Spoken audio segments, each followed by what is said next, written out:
Say, listen, you don't belong in this space, and I like to prove that they do. It crosses racial lines, political lines, socioeconomic lines, religious lines. It doesn't matter to me, right? I think that when people have incredible gifts, they should throw them in that way. Welcome to Opportunity Knocks. I'm your host, Todd Patton, and I have a special guest today. I'm in Delray. I drove the Sprinter to Delray, just pulled in, and I'm right in front of Throw Social. And the guest we have with us in the Sprinter today is my man, Tarek. And it's just, when you have a one name, just Tarek, you're a special guy. That's what I feel like. Tariq Myers is the full thing. That's my government in case anyone wants to try to find me. But everybody knows me as Tarek. And brother, it's so good to be with you. Out of all the places that I've done podcast episodes, interviews, you name it, it's probably my favorite environment. I love that you're parked outside, and I can't wait to see where we take this conversation. So thank you, brother. I'm excited. And just to give you guys the backstory, Tarek and I met just a week and a half ago. And the meeting was at his hookah lounge, which, by the way, is badass. Yeah. What's the name of that? Let's get that. It's called Shisha House. Shisha House in Boca. You can follow us on social. It's shishahouse.fl. Just getting started, but really enjoying the experience. Thanks for the shout out, brother. Yeah, and that's a recent business, right? It is. I just acquired it in November. Right? Oh, it's man, like a side hobby, it's a distraction from my day gig. Yeah. So I want to hear about the day gig, but I want to go back because when we started talking, you mentioned Silicon Valley, and that always, because they're saying that Miami and South Florida is, the up and coming, the next thing. I'd love to hear about, because you have that. So why don't you give me a background? But even taking a little farther back, because you grew up in Boston, right? I'm gonna run it back, man. I'm gonna run it back. So I, first of all, thank you so much for having me. Shout out to your listeners. Subscribe, share, do whatever it takes. Love being here. I grew up in the city of Boston, and I'm a Boston guy. Still have a 617 area code. And one of the things about my upbringing is, I grew up in a city where the average net worth for a family like mine was $8. I didn't see examples of entrepreneurship or, folks really, being able to make it out of communities like mine very often. If anything, I saw more exceptions, right, to the rule than the norm. But it didn't mean that I didn't see incredibly talented people that I grew up with, right? My mom was a single mom. I've never gone to a public school. From the time that I could crawl to the time that I graduated from college, I've always been in private schools. And it was a testament to my mom just working incredibly hard, recognizing the fact that the education system was frankly set up to make me fail, right? And so as I got older, I started realizing very quickly that, it matters, right? Who you surround yourself with. It matters the type of examples of success you can see. That it broke my heart, even as a young age, to see that folks who were just as talented as I was, right?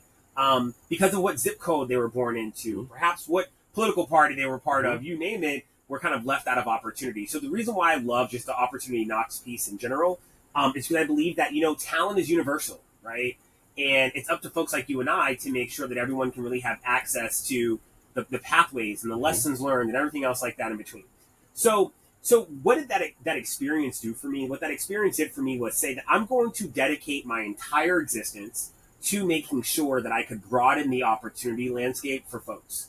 It didn't matter where you were. You could be a young brother from the Poconos, right? You can be a young guy like me from the city of Boston. You could be someone who grew up in straight up Mississippi and Kentucky, or someone who grew up here in Miami. Zip codes didn't matter. It didn't matter. Yeah. I don't care, who but you like the underdog, it sounds like. I love the underdog. I love folks who folks say, listen, you don't belong in this space, and I like to prove that they do. It crosses racial lines, political lines, socioeconomic lines, religious lines. It doesn't matter to me, right? I think that when people have incredible gifts, they should throw them in that way. So that's how I got started in my career, and how? Sorry to interrupt you, but first of all, big shout out to your mom for taking that risk and saying, I know these schools in the city of Boston aren't the best for my son. Did you have any brothers or sisters? It was just she and I for 14 years. And then clearly I was not enough, because 14 years later, she had my beautiful, wonderful sister who is on her way to Harvard right now.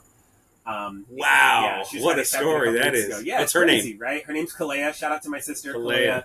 She's absolutely beautiful. Just celebrated her 18th birthday a few days ago. And she's going to Harvard. She's going to Harvard. And it goes to show that when you take the stress away, right? When you remove some of those barriers, when you have examples to look up to, it can dramatically change life outcomes. dreams, right? So you were an inspiration, I'm sure, to her. I want to say that, but I also think that, it was a village. It was and a mom team too, effort, yeah. right? Mom Both too, of you, yeah. right? We were able to figure it out the second time around. And so just so incredibly proud of her. And so it sounds like to me, the first opportunity that was knocking was put there by mom absolutely. to put you in these schools Absolutely. that you got this education that was absolutely was awesome. So then you leave Boston, right? I do. I went to school in upstate New York. I was a politics major up in college, went to Ithaca College, shout out to IC, and I thought I was going to go to law school. Ithaca, yeah. Thought I was going to law school.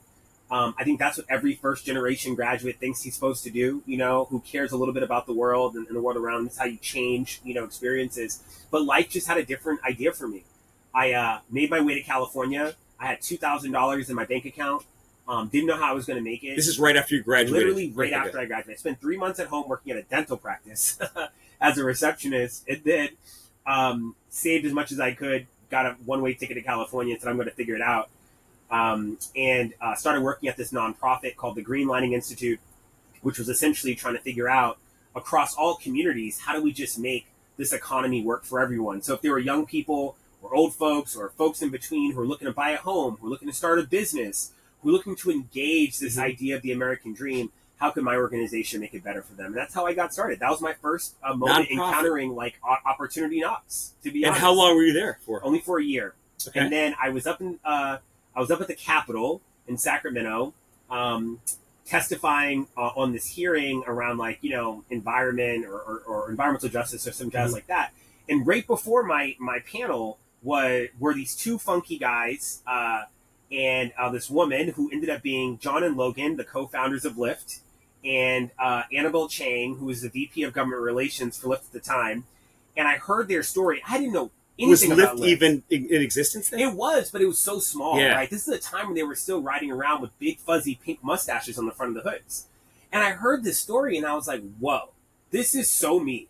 It was, they were telling the story of what happens when you put two strangers in a car. Maybe a driver is looking to save up for their kids' college. Maybe a driver is looking to, make some home repairs. Maybe a driver is still recovering from the '08 recession, right?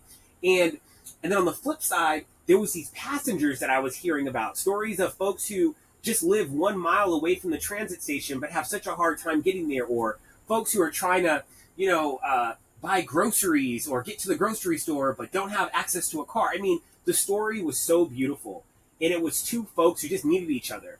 And John and Logan had this vision of, what happens when we decide to stop designing cities around cars and start designing cities around people, right? What if no one had a car, right? Mm-hmm. And it was just this experience. So I say all that to say that for me, what I saw was Lyft was not only providing economic opportunity to drivers who range in age and race and identity and experience in city, but also for passengers who, may not have a family car, just like I didn't have a family car growing up, but just needed to get to point A to point B. So that was my first, I think, jump into what it meant to work for a brand and for an organization that was trying to expand the opportunity landscape. I want to hear this story. So meet these two guys, and then did you approach them? Absolutely. I got to hear that's an opportunity knocking. Yeah, it was. I mean, Lyft is early on. This is the early. Yeah, I mean, I ended up being employee 97, so that should give you context. Yeah, and I that's awesome. But I approached all three, and I was just bold, and I said, "Listen, whatever your magic that you're cooking up in the background, I want to be part of it." And what was your role to start? So when I started, I was actually so to be honest, I thought I made a fool of myself. I didn't hear from these folks. 3 months later, they sent a team down to this conference that my nonprofit was sponsoring in LA, and they eventually offered me a job and said, "I want you to come on and help us build our community affairs team." So part of my background in political, maybe I don't even know. It wasn't even politics or policy. I was just like, "Hey, I'm really good at talking to people. Like, let me do this." Yeah. And I fell in love with it because I was a politics major, so I always thought that my path was like Capitol Hill, but that wasn't for me. Right? It was so hard to get a Capitol Hill internship. Mm-hmm. So I never thought that Lyft could scratch that political nugget for me, but it did. And so as a young guy, 21, 22, 23, I'm traveling the country, meeting with Austin City Council and, different aldermen in Chicago. Now, were you presenting to these, because back then it was such an unheard of, no one's, they would say, yeah, you're going to cars drive up and people get in it? It was wild. So you were basically trying to sell them the concept too, That's right? exactly right. I was working with policy managers. My job was to organize all the needs of the drivers, the passengers, the community folks, everyone who was basically voting for these electeds to be in office. My job was to go apply the pressure, okay? And say that, like, this is a great service for a community that needs it, you know? And I felt like I was really making a difference for a really long time. And then... and how long were you there for?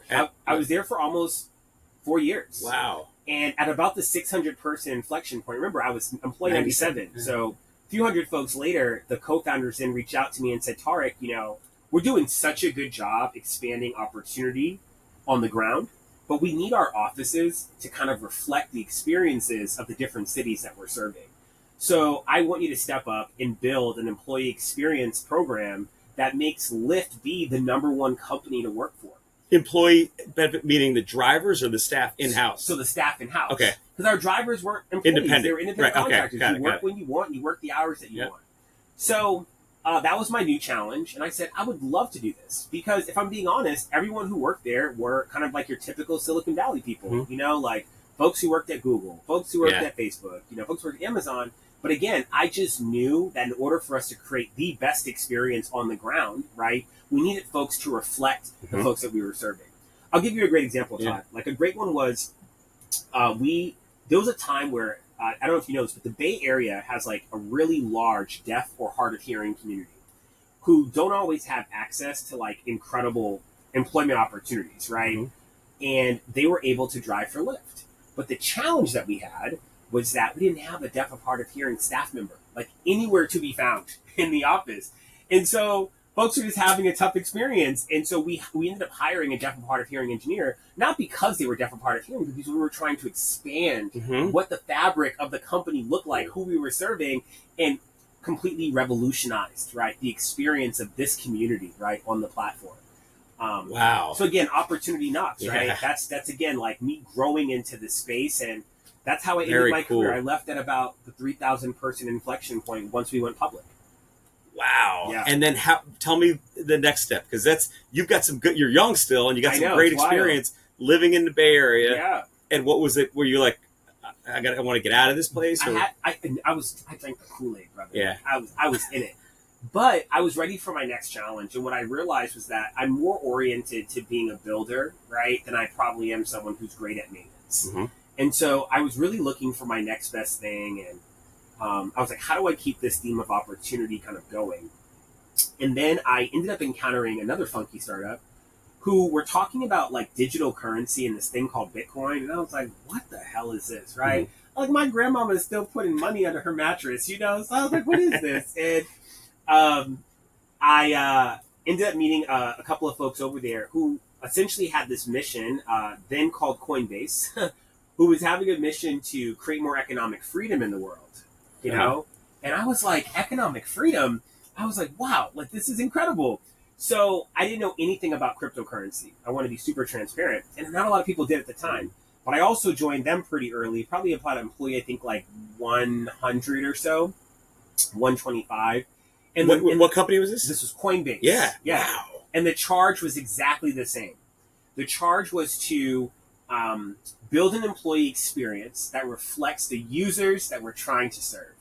And it was an uphill battle, but I loved the work. I was in DC meeting with folks like Rashida Tlaib, you know, or folks on the left and the right, trying to convince them to adopt this technology, figuring out how this technology could be useful in their districts. What experience. I mean, wild. Wow. I wasn't even 26 at this point. And you didn't know going in, you weren't familiar with it. Not at all. Which not really many people were, but right? I was a sponge. So Yeah. like, you give me a mission, I will go evangelize. That's awesome. So that was that experience. And so for me, continuing that thread, I was like, wow, I love the idea that not only am I creating like more employment opportunities for folks, but I was also helping evangelize this product that I deeply believe would create more financial freedom in the world. This idea that banks and, you know, credit bureaus, etc., shouldn't control your financial freedom, right? That you should be able to take money across borders, right? That, you know, why, if I have a family member that's in the Dominican Republic or Haiti, should I be going to a Western Union and paying all these fees just to send some money over there? Or frankly, in the UK or in Ireland. Why or buying a house. I mean, anything, right? Anything, Yeah. right? It was just wild. Yeah. So, the greatest gift from that experience was, how do I make the jump for folks who are small farmers, right, in the Midwest, to have them believe, who may not even have a checking account, that they should make the jump from Finance 1.0, right, using a debit card and writing checks, all the way to Finance 2.0, which is giving value to this digital currency. Mm-hmm. So for me, crypto crossed political lines, it crossed cultural lines, it crossed socioeconomic lines. And again, that's just where I do my best work. Because I believe that in all the stuff that's happening kind of in our world right now, it's so easy to focus on all the things that separate us, Mm-hmm. right? And for me, I was just like, no. Like, could a solid mission be the thing that brings communities together? And so that was kind of like my second gig. And how long were you there for? About 3 years. Wow. Until they went public. And then I was like, time to do something else. Yeah. So what experience. And now you're 30 years old. You have so much information, knowledge. Yeah. I mean, to do these 2 startups and basically educate people about something that's brand new. When it was Lyft, that was new. And then when it was Coinbase, nobody knew. So it was a blessing. So you've got a lot of fire in you. And you bring it down to South Florida, which I love. I love it. I love it. So right after that, man, this is what brought me here. I founded my own company. And I said, I want to create a company where everyone and their mother is talking about great talent. I want to help young people now get into this space. Because Coinbase and Lyft gave me, probably not for the next person, but for a poor kid from Boston, gave me life-changing wealth that I was able to buy my grandmother a retirement home and put my sister through school and put aside a college fund. And I'm not one of these multimillionaires out here in the universe, but for me, it was wealth that I never imagined for myself. Mm-hmm. And I said, if I could have this experience, other young people should.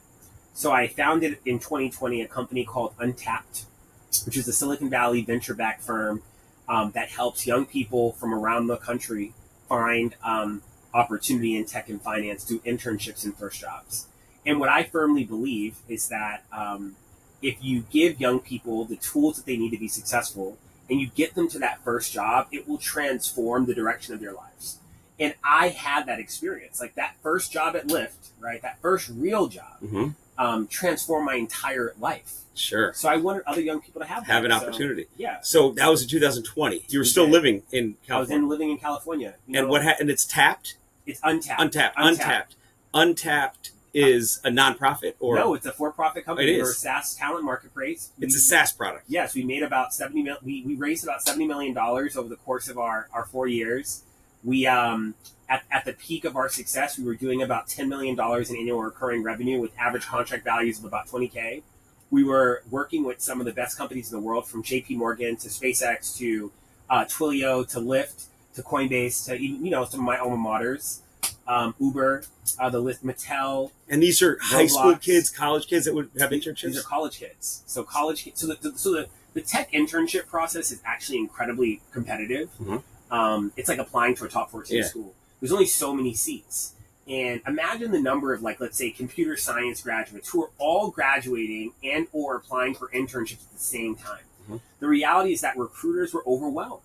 So what did they need? They needed a tool that enabled them to not just focus on the top 14 schools, mm-hmm. but to democratize access to talent across the country. And that's the solution that we provided. And we thought that 2020 would be headwinds for us, but they were tailwinds because everyone was virtual, right? So I did that for a little while, and then just actually sold the company to an education firm in December and said, where the hell am I going to go? And I said, I'm coming to South Florida. Oh, you just moved down. I just moved here November 18th of 2023. Unbelievable. Wild. That's such a good... And you met my brother, Ryan. I love Ryan. Yeah. I really do. Shout out to Ryan. If y'all need to figure out how you're going to buy this next dream home, Shout out to Ryan. Ryan's the guy. He was actually my first guest on Opportunity Knocks. I love that. Yeah. I got to watch the episode. So I want to hear now. That's an unbelievable story, by the way. Thank you for sharing that. And there's a lot of opportunity knocking through your journey, and you're still so young, which is amazing. So now we're in the Sprinter. I look out the window and I see Throw Social, and this app that you're building now. I want to hear about. This is the best of, right? It is. Tell me about it. Yeah, I really appreciate the opportunity to share. So I wish I could say that it was my baby, but it's not. Steve Dickstein, who built his career in talent management and some of the films that we all know and have come to love. Through one way or the other, with his wife, kind of moved to Delray Beach. And originally, as he was buying his house, realized that there was so much in the community, right, that needed to be accessed, needed to be evangelized, whether it was restaurants, whether it was different services, and just had such a hard time figuring out where to even find these things. So, from that point, he birthed Best of Local Delray Beach, which was meant just to be a place where if you're a local, you can get local suggestions for things that are in the area, just anything and everything. Well, which, by the way, the psychology of how we search, because as you know, I had a digital marketing company, right, is we go to Google and we trust Google to tell us when we type in best Italian restaurant in Delray. Exactly. You guys are fixing that because you're using technology to put it in an app. Right? Exactly. So if the best way to describe Best of Local is like the premier hyperlocal discovery app, right? Like you could trust, Yelp and Google and Angie's List and Thumbtack, but what if you were able to access the magic of what it means to be local by going to an app that's been curated by your neighbors, by the people that are around you, right? Not by some artificial intelligence bot, not by some algorithm on Google, but by humans. Yep. And what's funny is that, brother, we live in such a digital world, especially post-pandemic. And yet what's remarkable is that consumers still crave local experiences. That's what they want. Right? That's what they're hungry for. Why? They believe that the quality of service will be better. They're engendering trust. And the list goes on. But for me personally, I think the reason why the company is so compelling is because we're not trying to be something for everybody, right? We're really trying to target mid-market cities, right, who've experienced probably the most positive migration in the last 5 years, and give them the tools that they need to keep dollars local, right? Because we know that these communities, right, the American dream has shifted. And it's not, for everyone, it's not about owning the white picket fence home anymore.